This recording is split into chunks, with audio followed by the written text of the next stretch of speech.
Oh, okay. Okay, I escaped. Finally. What? Hey, buddy, Hello? take this. What's that? Crack? Okay. Whoa, I feel kind of different.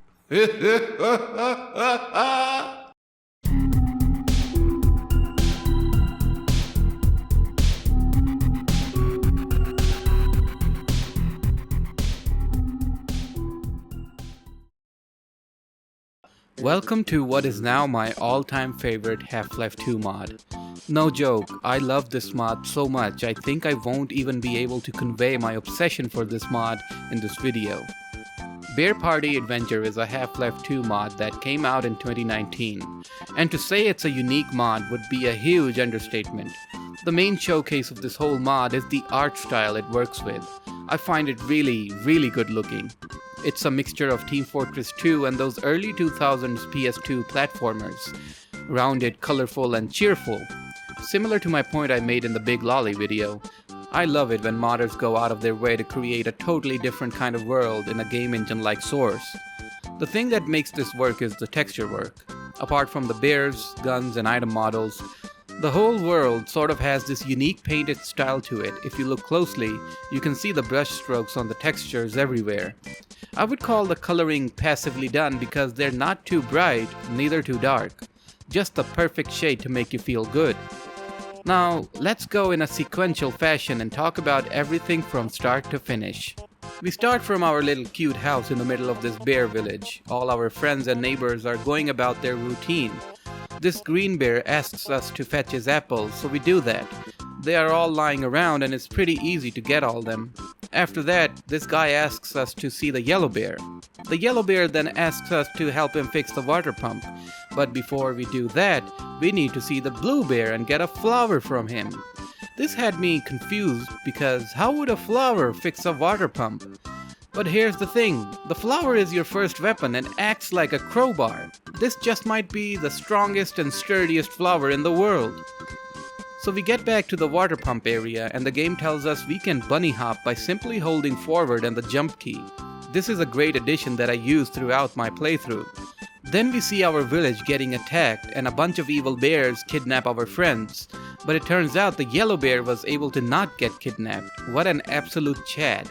So he tells us about the Grand Wizard who lives in the mountain. We need to find this wizard and rescue our friends. He then gives us an armor vest that has chocolate on the front and his flower-shooting crossbow. See, I told you this mod was awesome. So we bunny hop our way to the first encounter we have with the evil bears. Combat is kind of slow-paced in this mod, but if there's too many evil bears, it does get a little difficult. The flower crossbow works like the Half-Life 2 crossbow, but it has a drastic drop as soon as you shoot. Also, grenades look like this in this world, and they bounce all over the place. Kind of useless, I guess. Also, there's no fall damage in this mod, so even if you fall from a 1,000-foot drop, you'll still survive. I guess it's because of all the crack this guy smoked. Yes, I streamed this mod earlier, and from start to finish, I joked about everyone and everything either smoking crack or being crack. Then we end up in this area where there's a bunch of water and we need to open up the door to the tunnels to progress further. The water shader looks nice and suits well with the rest of the art style. It's a darker shade of blue and looks cartoonish enough. In the tunnels, we meet the reskinned roller mines. They jump out of the ground and roll towards you and explode. It's fun to grab them and throw them out of your way. This tunnel area though, wow. Thing is, there's a variety of places to go through the mod, and you would think the mod creators would slip up and make them look drastically different, but instead, they keep the art style strictly consistent, yet changing up the landscape and adapt to the new type of brushwork they have. Usually I've seen mods do maps that have brushwork at an angle, like ramps and walls and everything. But seeing this sort of natural landscape done in Source is very refreshing, similar to the forest areas in episode 2. Then we find the cutest shotgun I've ever seen in a game. So squishy. It packs a punch, definitely, but the only drawback about it is it only holds 3 rounds. If there's more than 2 enemies, 3 rounds aren't enough and you have to keep reloading every 5 or 10 seconds. But it still sounds like a cannon and that's awesome. So we get on a rail, hit a button to open up another gate, and make our way further down out of the tunnels. I don't know why, but I found it hilarious that there's a proper rail section in this mod. Also, you get this submachine gun as well. It has a fast rate of fire and is awesome to use. This section kind of got a little difficult because the rail car sometimes moves slow and there were quite a few bears to fight through. Seeing the enemy bears in rails too was hilarious as well. This part was awesome though, exciting. Then we go up a ladder straight out of a horror movie and move on to the next chapter. This chapter is all about climbing and parkour that I'll show in a second. Also notice how instead of blood splatter, there's flowers instead. Jesus Christ. There are also sideways platforms that you can grab onto and these vines too. I really like how they pulled off this mechanic, adds a lot of depth to the platforming aspect. Apart from that, this whole area, man, again, it all looks so good. I swear if this was a standalone game that I could buy on Steam, I definitely would. In terms of polish and quality, this is top tier stuff. It's a mod that takes itself quite seriously, even though its theme is far from being serious. If it has a shtick, it sticks to it, and doesn't devolve into the shitposty territory that I was expecting this mod to be in. It's a fully fledged, genuine experience from start to finish. So here we're trying to reach that lift so we can get to the Grand Wizard and ask for help.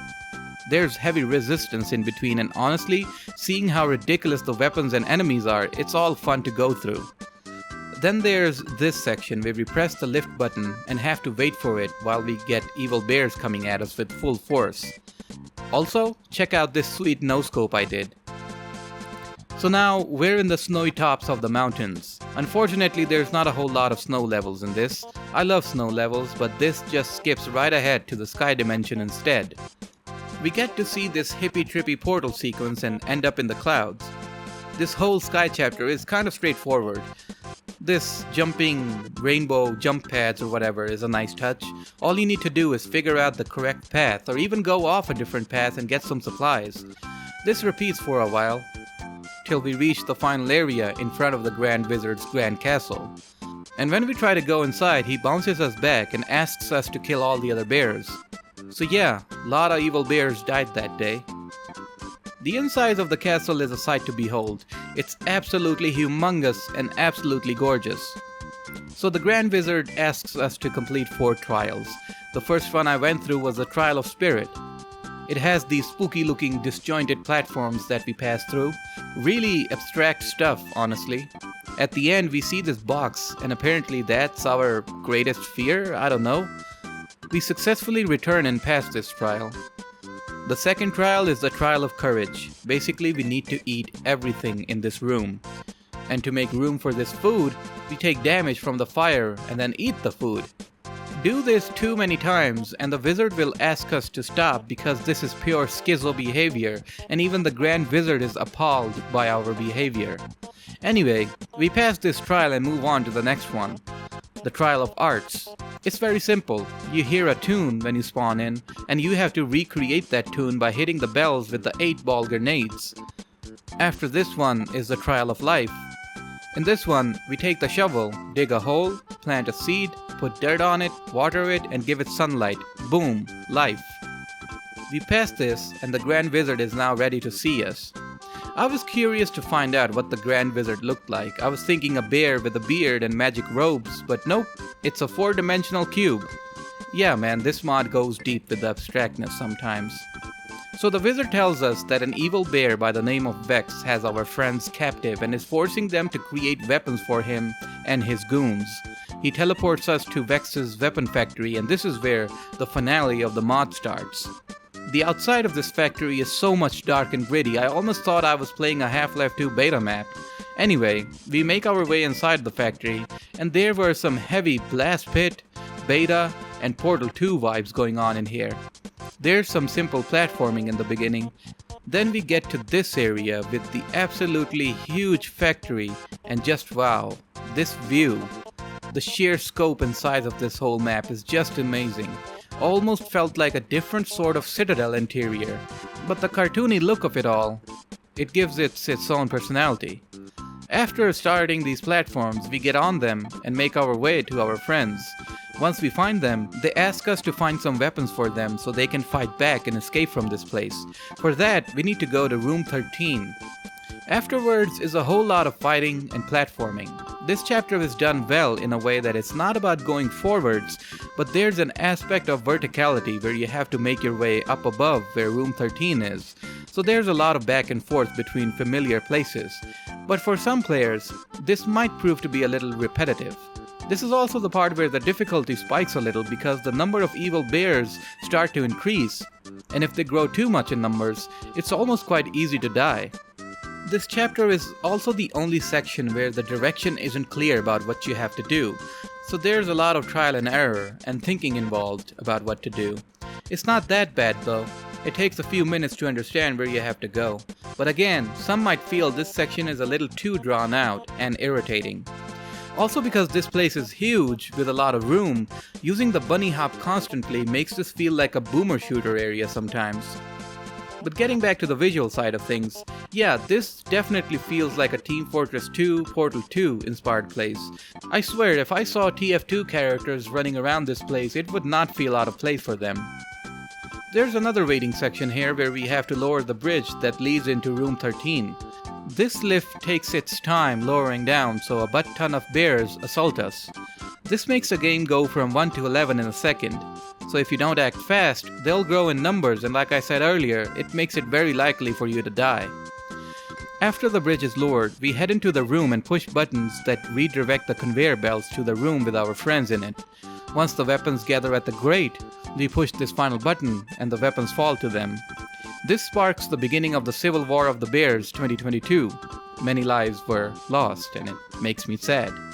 Anyway, we get our friends out and go down to them in a lift, but the lift freezes and instead starts heading to the top. Our friend mentions a beast, and that's what we have to fight. This is the final battle with the Shagohod, the tank. There's a gun on top and 2 guns on the side.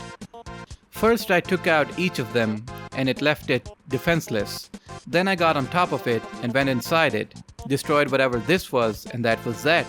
This took a while as the final boss isn't that easy. Its constant bombardment is kind of hard to avoid and killed me many times. After the fight, our friends come up to us, but then the self-destruction sequence starts. We head into the control room to extend the bridge for them. But this is the part where the depression kicked in. Our friends run across the bridge, but debris falls on top of the bridge, making it useless for us. We're left stranded. We try to make an escape using the bunny hopping skills. We run fast as hell across falling platforms and debris, trying to make it to the exit, but it's all hopeless. The exit gate closes, but there's a smile on this bear's face as his friends finally made it out. That's all he wanted to do. We try to bee-hop out of the window, but the blast pushes us out with such velocity, and we fall to the ground, damaged. We're unable to move. The evil bears surround us. Vex approaches us, and our fate is left unknown. All that effort, that adventure, all those hardships, it all came crashing down at the end. Our protagonist was captured. But hey, at least we saved our friends. Hope you enjoyed this video. I'm gonna go cry a little. Thank you for watching.